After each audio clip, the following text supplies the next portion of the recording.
Have you ever had a vision?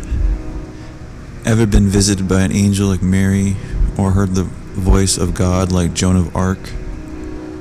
They're not that unusual, you know, but lots of folks are afraid to talk about them, especially since they tend to occur in times of great stress and emotional turmoil.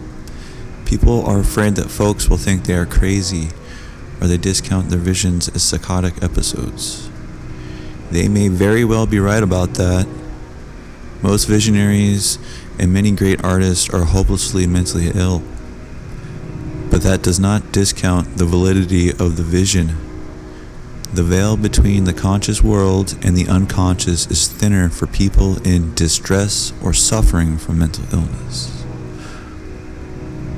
Archetypal energies can lead forth into consciousness with greater ease in these cases.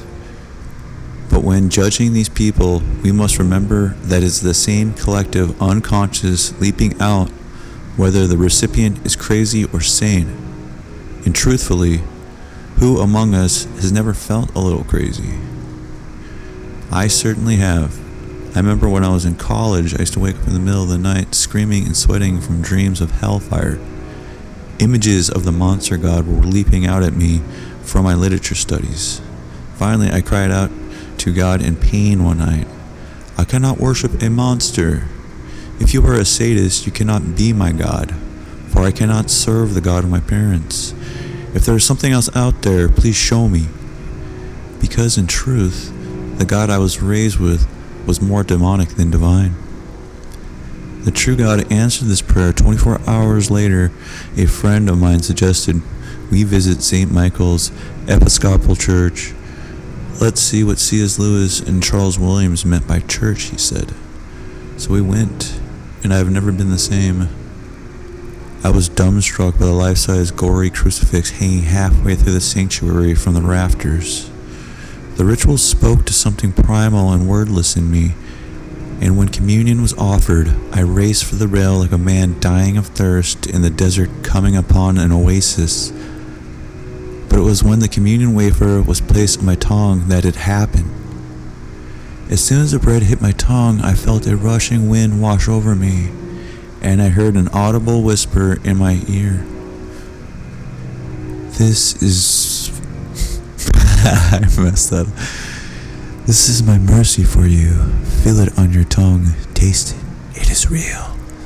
Weeping, I stumbled back to my place in the pew and wondered over what I had experienced. It's the only time I have ever heard God's voice. It may very well be the last. One thing I know is it changed my life forever. And while it propelled me on a renewed spiritual journey, it was also a damnably troublesome experience for a agnostic. It is difficult to be an agnostic when God has spoken to you. Call it stubbornness, I suppose, but I gave it a good shot. I wasn't looking for a vision. It just happened to me, perhaps when I needed it most. But the mystic Julian of Norwich wanted to have one desperately. As a young woman, she prayed for a threefold favor from God. First, she wanted to behold the crucifixion, to be as one who stood at the foot of the cross so that she might better comprehend Jesus' suffering and share his compassion for the world. The second favor she asked was to be made deathly ill before she was 30 years old so that she might be purged of herself and be able to live more fully in the life of Christ. The third petition was that God would grant her 3 wounds: the wound of compassion, the wound of contrition, the wound of willful longing towards God. It is not too surprising to us today, who are conscious of the fact that prophecies are often self-fulfilling, that her request was granted. At the end of her 29th year, she fell ill with an unspecified disease that brought her into the very brink of death. She herself believed that she was dying, and so did those around her. A priest was summoned, who suspended a crucifix above her head and gave her the last rites. And as she lay there, staring at the face of the crucifix, shuddering with fever, the crucifix came to life, and Julian was granted 16 shewings or visions. We know about these visions because soon after she recovered, Julian wrote them down. Then 20 years later, she wrote them down again, only this time with the benefit of 20 years of reflection. Thus, we have a short manuscript and a longer manuscript from Julian. Both are valuable, but it is generally the longer version that is read popularly. I highly recommend to everyone to hop online or down to a bookstore and pick up a copy. It is widely available and should be read by everyone on a spiritual path. Julian writes in Middle English since she lived in the 14th century, and together with Geoffrey Chaucer is one of early English's literary pioneers. In fact, hers is the first book written in English by a woman.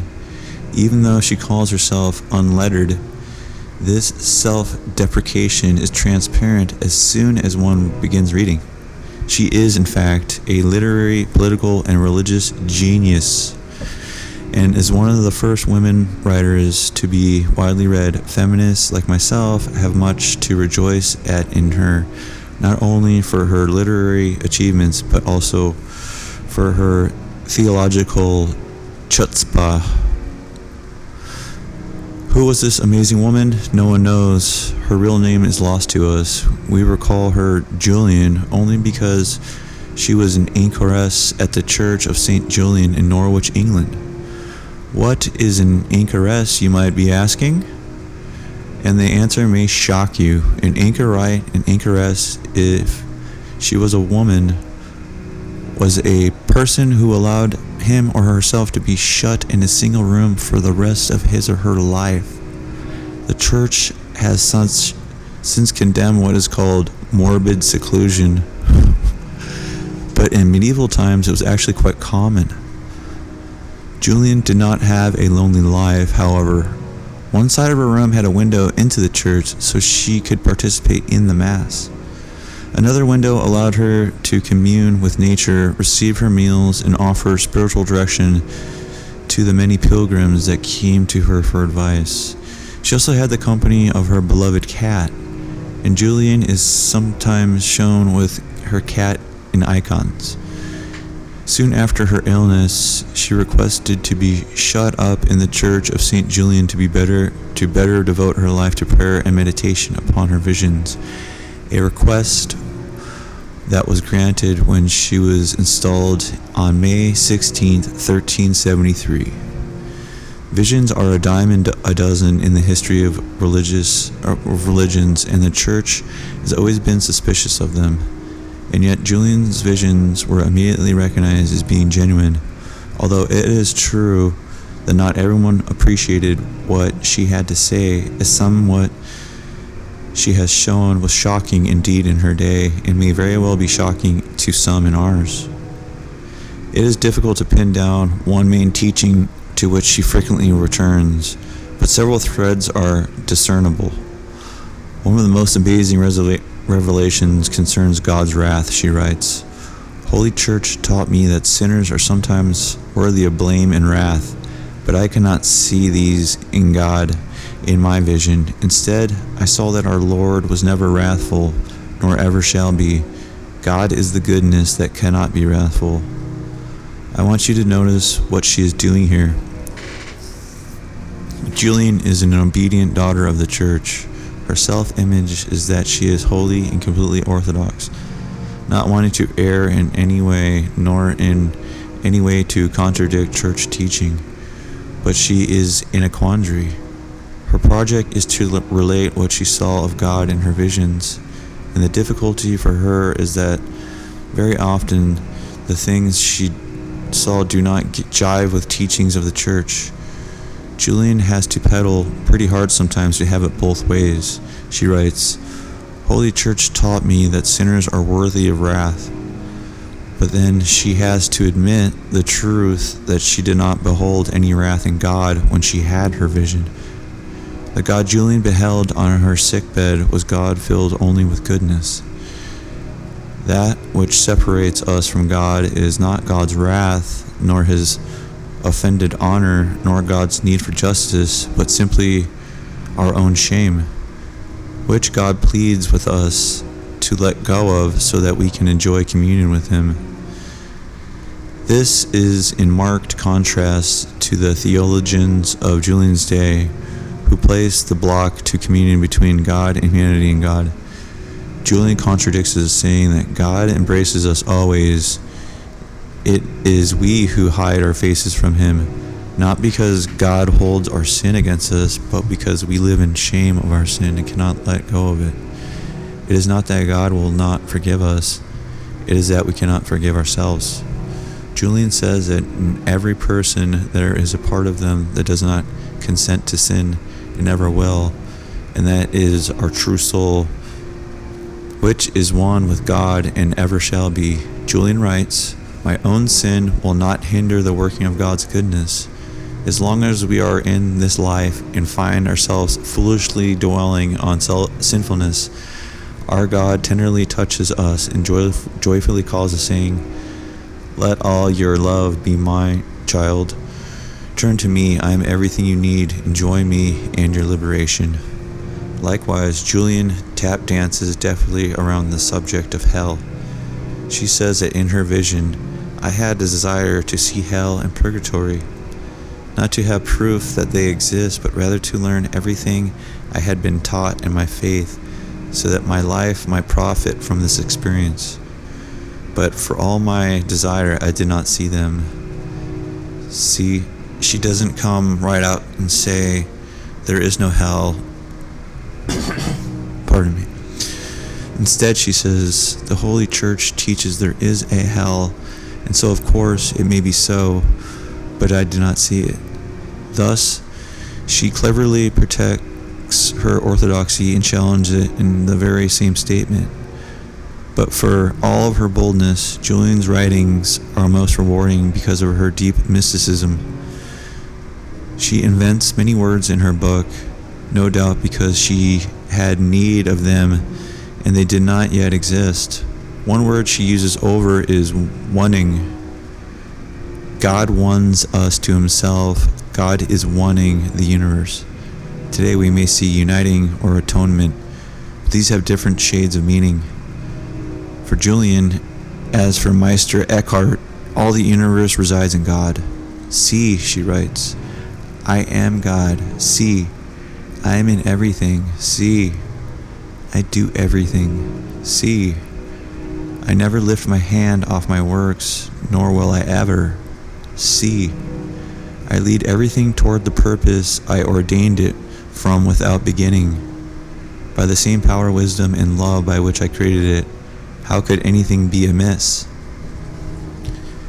And this is the great comforting kernel of Julian's work. As distressing as sin, suffering, and evil is, as difficult as it is to reconcile these things to God's love, in the end, Julian is convinced that all things work together for the good, and in her visions, she is told to be at peace. God is in control. God embraces the world in love always, and nothing will ever be lost. For all shall be well. She is told, all shall be well, and every manner of thing shall be well. This image of God, the Mother, creating the world, cooing it like a child, comforting it, and promising to keep it safe, permeates Julian's book. She calls Jesus our mother in nature and in grace. The cross was his travel of childbirth, and we his children. The milk by which we are suckled in the sacraments, and the bosom to which we cling is his wounded side. We can run to him when we are hurting, and Julian says, "The sweet gracious hand of our mother will be ready and will be fast around us." Julian is thus not only one of the first women to ever write English, but she is most assuredly the first feminist theologian. If we must have a single image with which to typify her visions, it would be her description of the hazelnut. She writes, "God showed me in my palm a little thing round as a ball, about the size of a hazelnut. I looked at it with the eye of my understanding and asked myself, what is this thing? And all I was answered, it is everything that is created. I wonder how it could survive since it seems so little. It could suddenly disintegrate into nothing. The answer came to me. It endures and ever will endure because God loves it. And so everything has being because of God's love. In Julian's vision, she saw a God very different from the one she was given. Instead of a God of wrath, she saw only a God of love. Instead of hell, she only saw redemption. Instead of sin, she only saw illusion. Julian's God is big enough to hold the whole of the created universe in the palm of her hand, and yet nurses and supports it out of pure and eternal love. Yes, sin is troubling, she says, but all will be well. Yes, the church teaches God is wrathful and people go to hell, but I cannot see it. Yes, God is our Father, but Jesus is our mother. He gave birth to us, and He cradles us in love now and forever. I'm not a very good agnostic, you know. I want to say, I don't know if there is a God, yet like Julian, I have been visited, and the truth is that however much antipathy I feel towards the God pushed by the church, I want to believe in God, in the God of Julian with all my heart, and I think that deep down I do. That was written by Julian of Norwich, and that's from a book I recently downloaded, Light from Light, 7 Christian Mystics by John R. Mabry. I'm sorry if I mispronounced your name, sir. And you can get that at www.apocryphile.org. Apocryphile Press.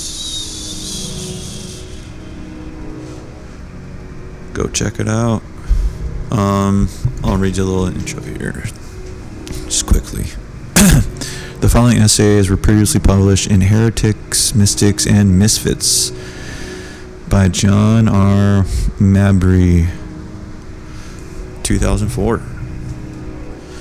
Sounds like a pretty cool book press, so go check out their titles there, poke around. Economics and sport, and naturally he tempts above all the religious leaders, so you shouldn't be surprised if the devil tempts those in the Vatican. That's his job.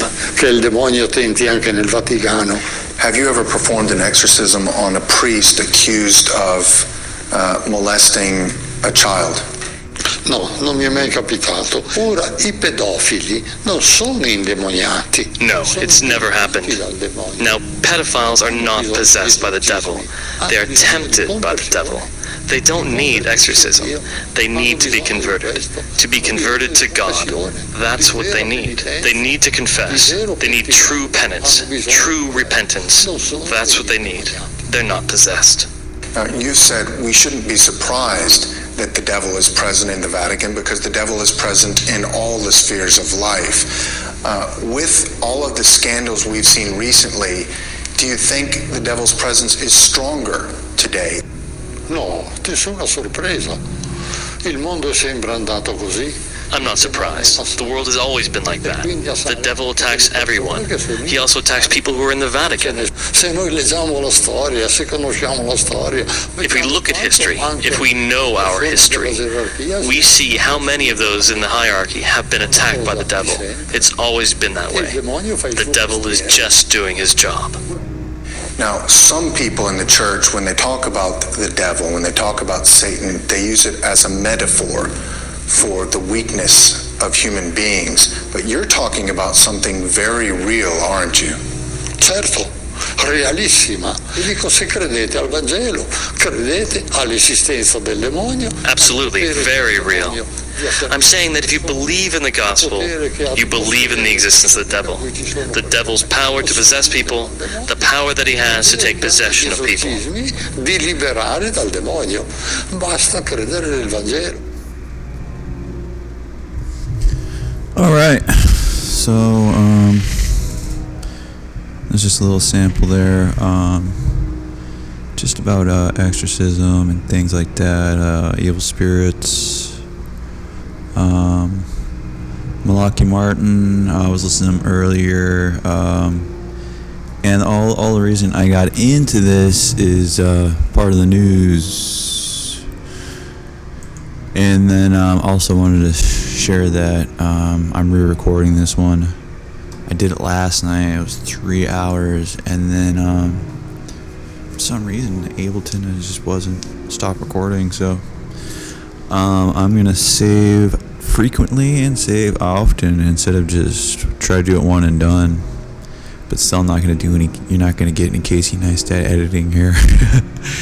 Maybe some rough readings. It's gonna be rough for a little bit. Sorry, guys, but at least the content is good. I'm trying to share a good message and hopefully keep it interesting. And I want to keep it like low production, but that doesn't mean I want high quality content with low production. Raw high art. How's that sound? It's a good duality. So yeah, the reason I had that sample was because of Mel Hostelrick's guests. So for the news here, the recent Veritas episodes, go down over to veritasradio.com. Michael Anthony Gagliardi, check out his book. He had an interview promoting his new book, Devil Take the Hindmost. So it's about his experience living alone with a mother that was possessed by demons. Well, how do y'all know she was possessed, not just crazy, I think this guy actually says just check it out. It's phenomenal, and there's no way I can tell it the way he can. But anyways, I'll give you a quick synopsis. So he's a little kid with his sister. They're both little. The dad is I don't know if he said mafioso or what, but something like that. Not really in the picture. So him and his little sister alone with his mom, and I guess she doesn't even speak English. She's just like all the day, constantly for years, maybe even a decade. I think he's maybe 10. I don't know. Could have been a decade, 10 years maybe, but a long time where he thought it was just normal. And but anyhow, like one of the few times he did look, and like the spell was broken. She said, "They're perching up on my neck," and gargoyles perch.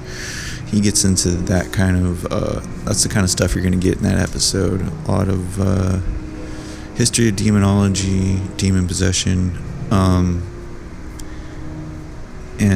I just think that stuff is super fascinating.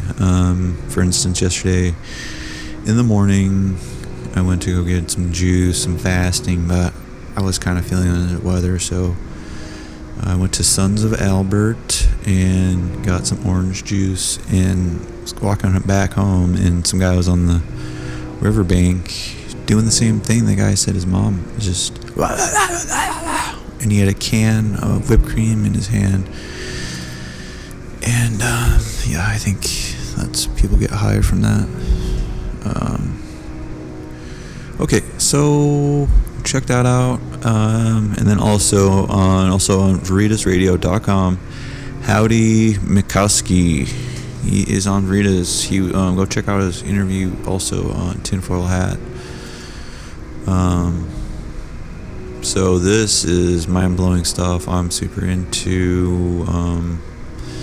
Actually, when I was listening to it, doing my own research, and so this interview, check it out, mind-blowing stuff. This is about the World Fairs. Here's the synopsis from Veritas. I'll just read it to you guys. Have we been lied to? During 1815 to 1915, great expositions fairs were built worldwide, including Chicago, 1893, Paris, 1900, St. Louis, 1904, San Francisco, 1915, These giant 7 to 1,200 acre expos were built in impossible time frames of less than 2 years. Then, following the end of the event, they were demolished, destroyed, and thrown into landfills. Each of these fairs were built to resemble ancient Rome, and I now feel that is no accident. But were the buildings of these world expositions, new ones being built, or old ones being restored, part of a civilization that was coexisting with ancient Rome and Greece? This controversial 198-page book inspects the history of the world expositions between 1851 and 1915 in the strange time frame they were associated with. So yeah, he's promoting his book. Get that book. I'm gonna get that one. I need to pick that one up. That would be a good gift to give someone. He's super interesting stuff. And my next episode is gonna tie into this. So when I was researching what he was talking about, the World Fair in Paris, I was researching just pictures for the Paris World Fair of 1900, and I was just getting as many photographs as I could, and a lot of it is Eiffel Tower, and I think that's a power plant. And there's just crazy fire pictures involving that structure, and it's mind-blowing. So check out that video. I'll start off the video with that, since that'll be my variety for that episode. All my episodes are going to be, straight up raw scriptural truth.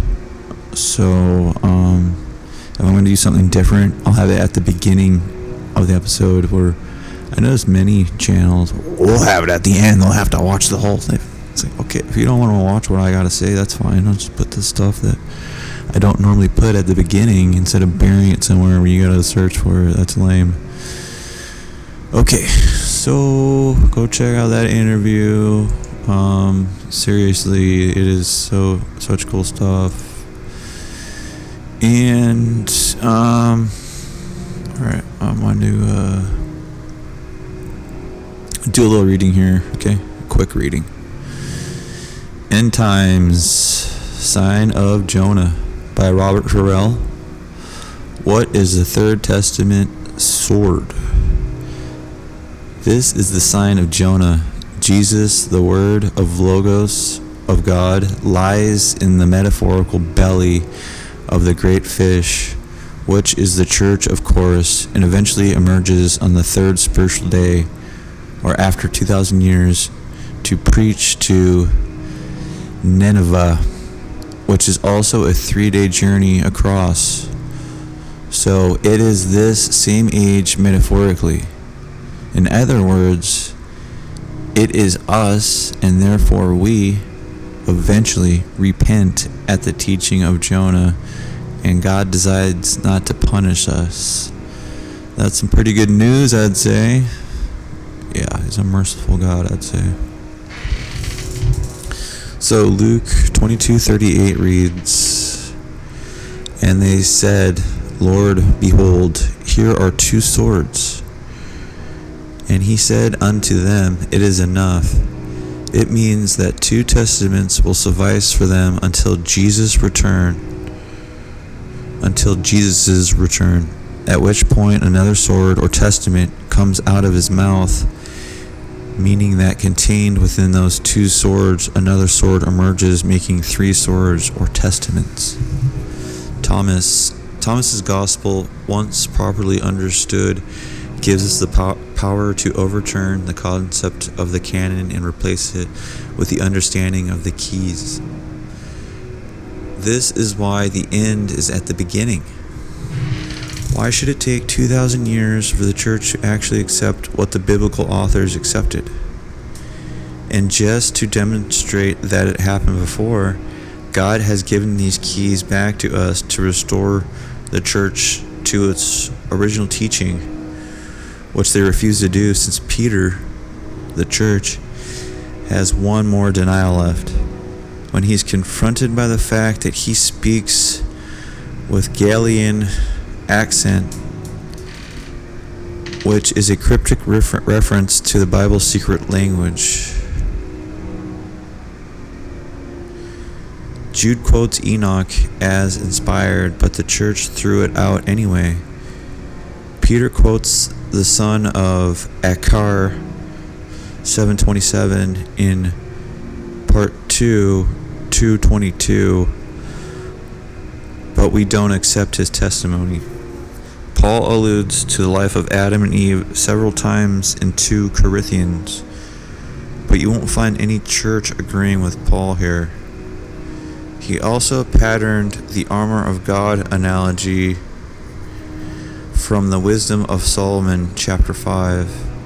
But Protestants ignore this fact, though they knew it. It's all about the return to the beginning or the original teachings.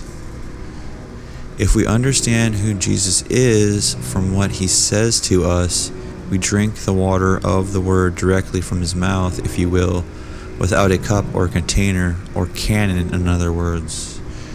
This means that we know who is from what he says to us. Any book which uses the same keys as the New Testament does it therefore inspired. We no longer have to take men's word for what is or what is not inspired, because we, having recovered the keys of knowledge, have the ability to see for ourselves. So, this is just more stuff to back up why Apocrypha is important and why we read it here on this channel and why I promote it and why I promote Robert Ferrell and people like that, just with their attitude too. Frederick Graves, he's just jurisdictionary. He's teaching things that are forgotten and we need to bring them back. I felt like in the past episodes me I was giving King James a hard time, and I want to get more into that stuff, but I'm not saying that's bad or anything. It's just those people downplay this kind of stuff so much, and this is for our time. 2,000 years, did you hear that, guys? 2021. And don't get me wrong, I'm not saying that we're on some proper timeline or I believe his story, because I don't. And that's why I read all these books. It's important. That's why I like read them to you guys. Put some cool art, tie it to other things with cool links. And so let's segue into something different here.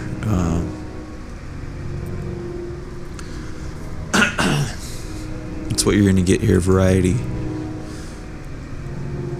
Okay, that's what I did. I was telling you about. I recorded an episode last night. 3 hours, man. I hit it so hard. I thought since it was Saturday, I was going to get to you a lot. And I read The Search for Natural Law, an etymology for jurisprudence. And that's all about just jurisprudence. I need to make a whole video about that, okay? So I realized that reading was rocky, my narration was rocky. Not saying these ones are good, but I'm trying my hardest here for the Lord.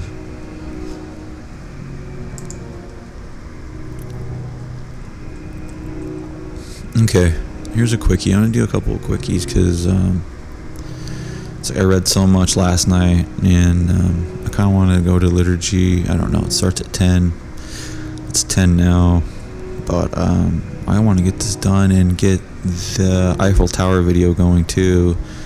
So I got to do 2 videos in one day, and this is my duty. This is what I said I was going to do, so let's go for it. This is from frederickgraves.com. Choices. Every one of us makes choices every day of our lives. Sometimes our choice is not to choose.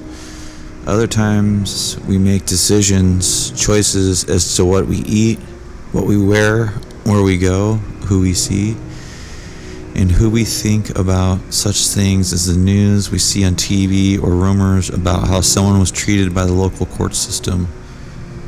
Choice is unavoidable. Human life is a process of making choices, one choice after another. A chain of life, link upon link, advancing toward our ultimate destiny, where we will arrive as a result of our daily choices. Living is choosing. From the choice to get out of bed in the morning to the choice of going back to bed at night. Every one of us makes choices. Choosing.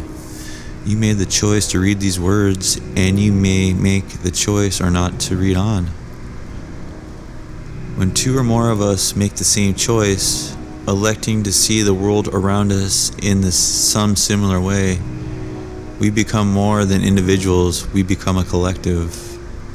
When the collective acts because of common choices its member individuals may have made, we have a new and separate event in human history.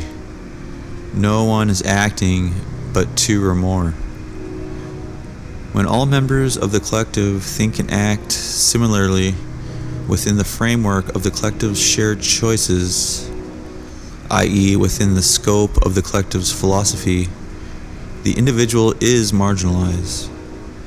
When an individual chooses to think independently of the collective and to act in accordance with an individual point of view instead of the shared view of the collective, the individual threatens the collective. This may work good for the collective if the collective can shift its point of view to include the individual.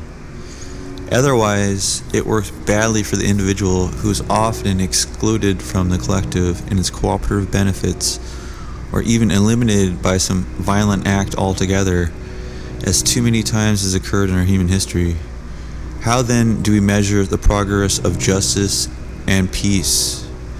You choose. That's why I'm choosing to make videos, get this truth out there. But I'm going to keep this one short, okay? It's not going to be 3 hours. And the whole thing, I got through Apocalypse of Elijah last night. I got it all recorded and read, and it was good. But I'm going to improve on it. Something like that's not going to make me give up. It's going to be, okay, that was a warm-up. I'm going to improve on that. My reading's going to improve. The quality's going to improve. Okay. Yeah, I just have something written down in my notebook. It's just this mask thing. There's no real, like, it's just so crazy. But just imagine, like, you're a child walking your way to church, and all of a sudden you see, like, just some gorilla appear out of nowhere. Put on your mask. Put on your mask. The kid's like, oh, what? Well, I don't know. What did I do wrong? It's like, no. Like, about to tear you limb from limb. And then, well, why? What? He doesn't make any claims of why. He's just violently and, violently requesting. And, he's hell-bent on you putting that on. And he's 500 pounds, and this little 80-pound boy's like, oh, why? Okay, cried the boy. And he put it on, and then the gorilla like, That was just my analogy for the way things are right now. It's so ridiculous and violent and crazy. And it's just so simple. Okay, just put it on, but... Okay, you get it. Get it right. Alright. I'm going to add a little bit of my own creativity sometimes. It's good. Alright, I did a couple readings. Time for a quick save. Okay. I'm not going to let that happen again. There's cause and effect. So that happened to me 3 times. And the cause was I was being complacent. I'm not too familiar with these recording programs. And something's got to give. You got to learn. Or else you're crazy. Nothing wrong with that. Like, I was reading Is that Julian of Norwich? Yeah, you can't go around judging. Everyone has their strong points, you know. We all have something to. It's like, you know, those silly Marvel comics like Jean Grey and all those people, those psychic abilities. That's why I just see people they call mentally ill, or I think people that have demonic infestation, to tell you the truth, and are actually angelic.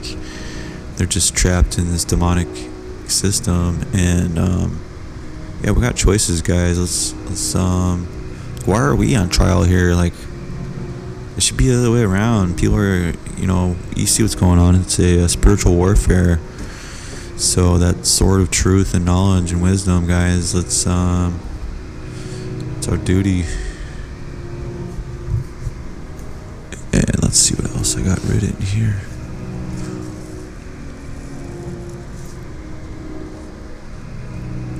Oh yeah, also I was talking about just the days in the month in the book of Enoch. So it's like 42, 35, 35, 35, 35, 42, 35, 35, 35, 35, or you know, I have to look at that again. That's something I want to get into. It's interesting stuff. But was it 42 days maybe in the summer, and the rest are 35? 8 months. Okay, and let's see. Yeah.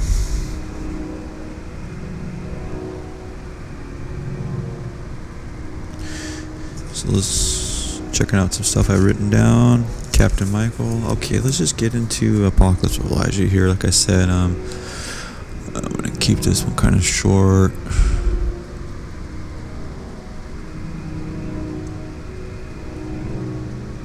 Okay, do you remember we were talking about in those days the lawless one will appear in the holy places. In those days the kings of the Persians will hasten, and they will stand to fight with the kings of Assyria. 4 kings will fight with 3.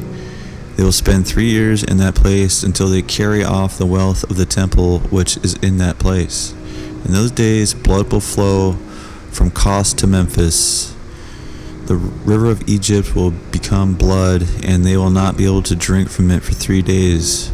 Woe to Egypt and those who are in it.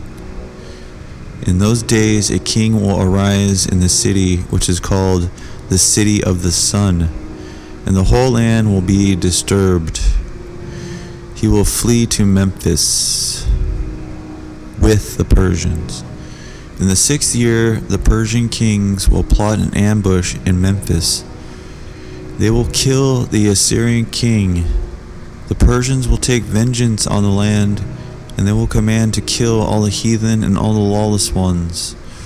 They will command to build the temples of the saints, and they will give double gifts to the house of God. They will say, the name of God is one. The whole land will hail the Persians. Hail Persians! Even the remnant who did not die under the afflictions will say, the Lord has sent us a righteous king, so that the land will not become a desert. He will command that no royal matter be presented for 3 years and 6 months. The land will be full of good and an abundant well-being. Those who are alive will go to those who are dead, saying, rise up and be with us in this rest. In the 4th year of that king, the son of lawlessness will appear, saying, I am the Christ. Although he is not, do not believe him.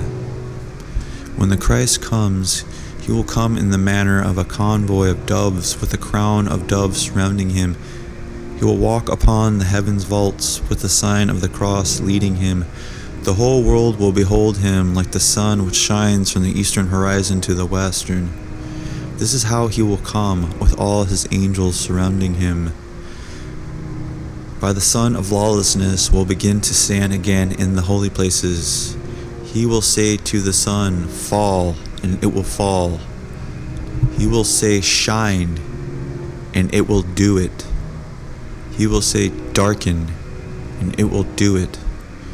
He will say to the moon, become bloody, and it will do it. He will go forth with them from the sky. He will walk upon the sea and the rivers as upon dry land, and he will cause the lame to walk. He will cause the deaf to hear. He will cause the dumb to speak. He will cause the blind to see. The lepers he will cleanse. The ill he will heal. The demons he will cast out. He will multiply his signs and his wonders in the presence of everyone. He will do the works which the Christ did, except for raising the dead alone. In this you will know that he is the son of lawlessness, because he is unable to give life. For behold, I will tell you his signs, so you may know him. He is of a skinny-legged young lad, having a tuft of gray hair at the front of his bald head. His eyebrows will reach to his ears. There is a leprous bare spot on the front of his hands. He will transform himself in the presence of those who see him. He will become a young child. He will become old. He will transform himself in every sign, but the signs of his head will not be able to change. Therein you will know that he is the son of lawlessness. Okay, he will become a young child. He will become old. This sounds like an actor. Is it an actor? A lot of these actors are coming out. They'll go along with anything, especially unrighteous behavior producers. If they can become rich, they'll tolerate anything. And a lot of them say this. So they sold their souls to the devil. So it's no surprise. But what do you guys think here? And plus, in this. So I'm getting this from Scriptural Truth. These are the neophyte days here. So he is it looks like there's a break. These are old stories that survived who knows what. But they could have also been tampered with. So we got to start doing daily ancient Greek, you guys, or just Greek. Sorry. We'll start doing some of that starting today, since it's Sunday, and I'm doing the Eiffel Tower episode later. It's gonna be a good one. It'll be a banger, guys. I'm telling you. I'm gonna promote that one hard. But anyhow, the son of the lawless. That's son of lawlessness. What do you guys think about him? Put something in the comments, please. And it's okay. He can, who you might think he is. Like, he will say to the sun, fall, and it will fall. He will say, shine, and it will do it. Darken. Become bloody.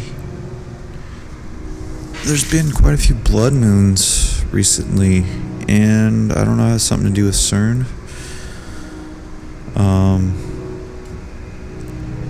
That's why I think one of the Antichrists will be someone in one of those positions, and I'm not calling anyone out, but what is the book? I forget it.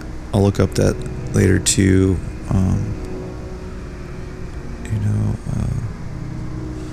Just his name. It's already written about in a book, so Elon, it's already in a story. I'll name him Elon. It sounds like it. Sounds like an Apocrypha name. The Book of Elon. But I need to do more research in that. That sounds, maybe I can tie something in with that. But anyhow, I think I'm going to call it good.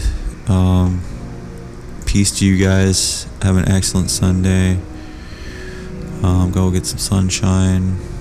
Go get some get worship on. Do some pure meditation. I almost said pure preditation. Pure meditation. Pure prayer. That's all I wanted to say. Pure prayer and pure meditation. Do that today. And I'm going to go with some exercise. Looks like a nice day. Peace to you all, and Hail Yahweh.